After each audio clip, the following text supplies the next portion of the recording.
ફરી એકવાર સ્વાગત છે આપનું ચટપટ રસોઈ વિથ સોનલમાં। મસાલા દાળની રેસીપી એના માટે મેં લીધી છે હાફ કપ જેટલી તુવેર દાળ, જેને મેં 3 ગણું પાણી લઈ અને બાફી લીધી છે। આ દાળ આપણી બાફેલી તૈયાર છે અને હવે એમાં વઘારમાં નાખવા માટેના જે ઇન્ગ્રીડિયન્ટ્સ છે એમાં 2 મોટી ડુંગળી, 1 ટમેટું, 1 લીલું મરચું અને 6 એક લસણની કળી। જોઈતા મસાલામાં અને વઘાર માટે 2 ટેબલસ્પૂન જેટલું ઓઇલ છે અને બીજા દર છે 1/4 ટેબલસ્પૂન હળદર, આ ચમચી ભરીને મરચું કાશ્મીરી, આ ચમચી ભરીને ગરમ મસાલો એવરેસ્ટનો અને આ ચમચી ભરીને ધાણા જીરું અને થોડી કોથમરી ગાર્નિશ કરવા માટે અને આ ચમચી ભરીને નમક છે અને આની અડધી ચમચી જીરું એટલે 1/4 ટેબલસ્પૂન જેટલું જીરું થશે। ઓઇલ નાખ્યું છે, વઘારમાં પહેલાં જીરું નાખશું। જીરું થોડું તતડે પછી આપણે જે ચર્ન કર્યું છે ડુંગળી, ટમેટું, લીલું મરચું, લસણ,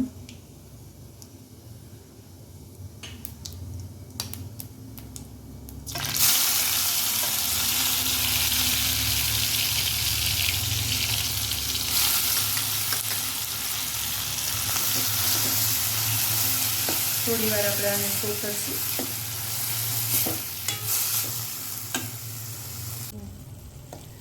હવે આપણે આમાં મીઠું એડ કરી દીધું છે અને આ સોતળાઈ ગયું છે, લગભગ 8 મિનિટ જેવું થયું છે અને સોતળાતા। હવે એમાં બધા આપણે મસાલા એડ કરીએ છીએ, હળદર, કાશ્મીરી મરચું, એવરેસ્ટનો ગરમ મસાલો, ધાણા જીરું।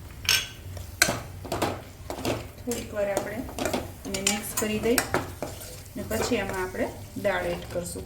આ દાળ છે ને બહુ ઝટપટ બની જાય છે અને ટેસ્ટમાં એ બહુ જ સરસ થાય છે। આપણને લગભગ બનાવતા અંદાજે 25 થી 30 મિનિટ જેવું થાય। 15 મિનિટમાં દાળ બફાય ત્યાં સુધીમાં આપણે ટોટલી તૈયારી કરી શકીએ અને દાળ બનતા 10 થી 12 મિનિટ જેવું થાય છે। હવે જે બાફેલી દાળ છે આપણે જેટલી દાળ લીધી ને એનાથી 3 થી 4 ગણું પાણી મૂકીને આપણે બાફી હતી, બરાબર। અને જે આ બધું આપણે સોયતરું છે એ પણ લગભગ 1 વાટકા જેવું થઈ ગયું, એટલે અંદાજે જેટલી દાળ આપણે બાફી છે ને એનાથી 5 ગણી દાળ તો તે રેડી થઈ જ જશે। હવે તમે જોઈ શકો છો થોડી ઘટ છે દાળ। આપણે આ રાઈસ સાથે ખાતા હો, જો એકલા રાઈસ અને દાળ ખાઓ તો તમને ખાટી વધારે મજા આવશે, પણ જો બધું ફૂલ ડીશ જમતા હો તો સાથે તમને પીવી હોય તો થોડીક પતલી ભાવશે।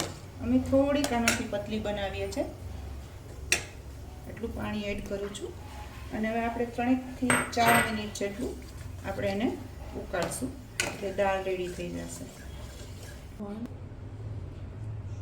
3 થી 4 મિનિટ થઈ ગઈ છે, દાળ આપણી ઉકળી ગઈ છે। આમાં છે ને જો થોડી ખટાશ વધારે જોઈએ તો મેં આમાં અડધું લીંબુ નીચું છે, અમારા ઘરમાં થોડીક ખટાશવાળી દાળ ભાવે એટલે મેં એડ કર્યું છે અને આ ચોપ કરેલી કોથમરી હવે આમાં નાખી દઈએ એટલે આપણી દાળ રેડી। અમારા ઘરે રવિવારે બપોરે આ ખાસ દાળ ભાત બને। મારી ઉન્નતિ અને દિવ્યનીલની આ ફેવરિટ દાળ છે એટલે દર રવિવારે અમારા ઘરમાં બને છે। તમારા ઘરમાં રવિવારે શું રસોઈ બને છે કોમેન્ટમાં જરૂરથી જણાવજો।